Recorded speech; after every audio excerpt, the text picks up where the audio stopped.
Perkenalkan, nama saya Rensi Patola, saya dari kelas 1A Akuntansi Manajerial. Pada kesempatan kali ini saya akan menjelaskan tentang topik 4, fungsi-fungsi manajemen.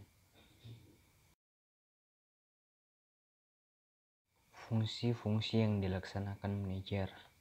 Fungsi-fungsi manajerial menurut Henry Fayol yang menyatakan bahwa perencanaan, pengorganisasian, pengkoordinasian, pemberian perintah, dan pengawasan adalah fungsi-fungsi utama.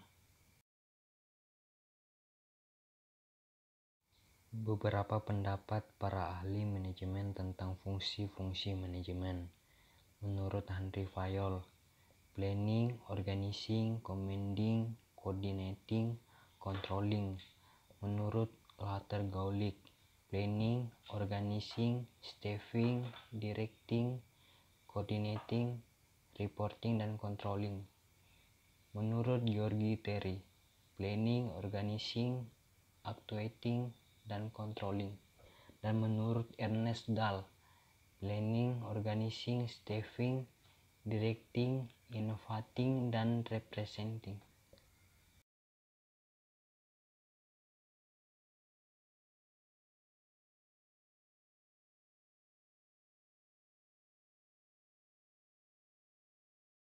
Beberapa pendapat para ahli manajemen tentang fungsi-fungsi manajemen. Menurut Cons O'Donnell, planning, organizing, staffing, directing, dan controlling. Menurut Liang Li, planning, organizing, directing, organizing, dan controlling. Menurut William Newman, planning, organizing, assembling, directing, controlling. Dan James Toner, yaitu planning, organizing, leading, dan controlling. Fungsi manajemen menurut para ahli ada 10. Yang pertama, forecasting. Yang kedua, planning termasuk budgeting. Yang ketiga, organizing. Keempat, staffing atau assembling resource. Yang kelima, directing atau commanding. Yang keenam, leading. Yang ketujuh, coordinating. Yang kedelapan, motivating. Yang kesembilan, controlling. Dan yang terakhir, reporting.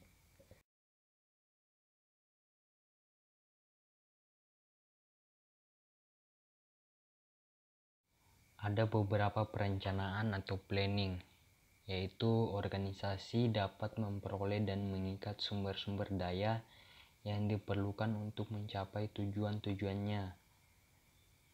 Anggota organisasi melaksanakan kegiatan-kegiatan yang konsisten dengan berbagai tujuan dari prosedur terpilih.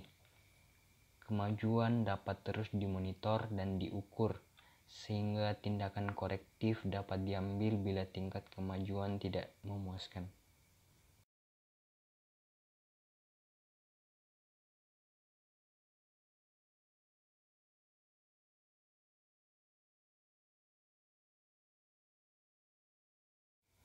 Pengorganisasian atau organizing adalah penentuan sumber-sumber daya dan kegiatan-kegiatan yang dibutuhkan untuk mencapai tujuan organisasi.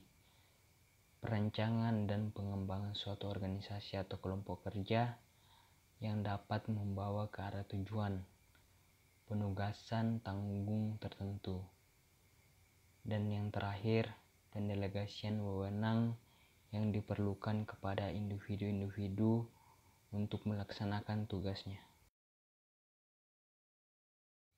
Penyusunan personalia atau staffing adalah penarikan, latihan dan pengembangan, serta penempatan dan pemberian orientasi karyawan dalam lingkungan kerja yang produktif. Dalam pelaksanaan fungsi ini, manajemen menentukan persyaratan mental, fisik, dan emosional untuk posisi-posisi jabatan yang ada melalui analisa jabatan, deskripsi jabatan, dan spesifik jabatan.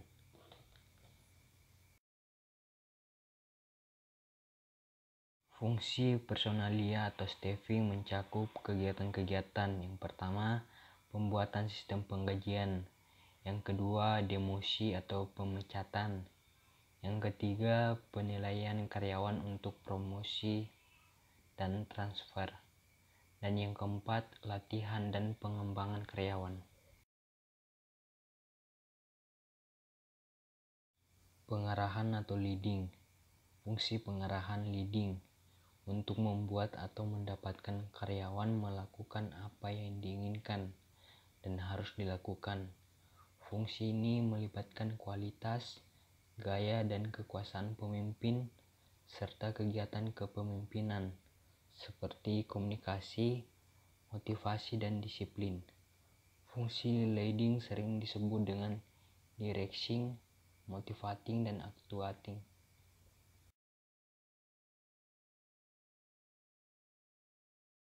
Pengawasan atau controlling.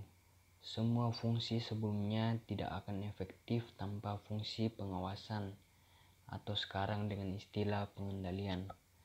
Pengawasan atau controlling untuk menjamin bahwa rencana telah dilaksanakan sesuai dengan yang telah ditetapkan.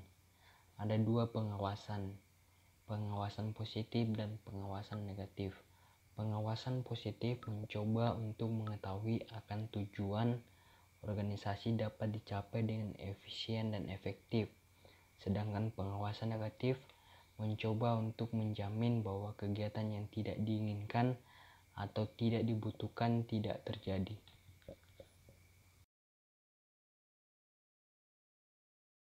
Fungsi manajer ke dalam perusahaan dapat dilihat dari dua sudut.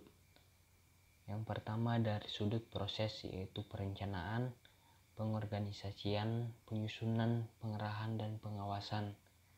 Sedangkan dari sudut subjek atau bidang, yaitu keuangan, personalia, pemasaran, pembelian, dan produksi.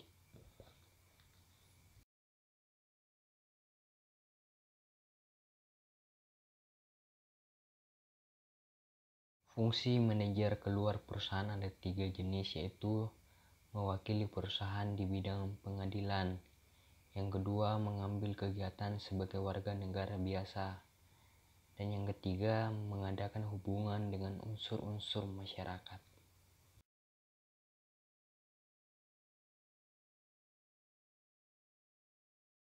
Kegiatan manajer untuk menghadapi masyarakat luar ada 7. Yang pertama, mengadakan pengumuman. Yang kedua, menyelenggarakan konferensi pers dan pertemuan.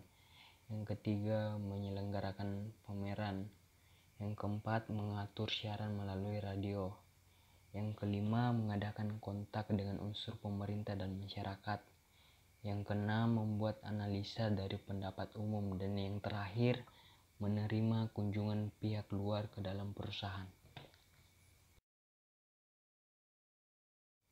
Sekian dari materi yang saya sampaikan, kurang lebihnya saya mohon maaf. Terima kasih.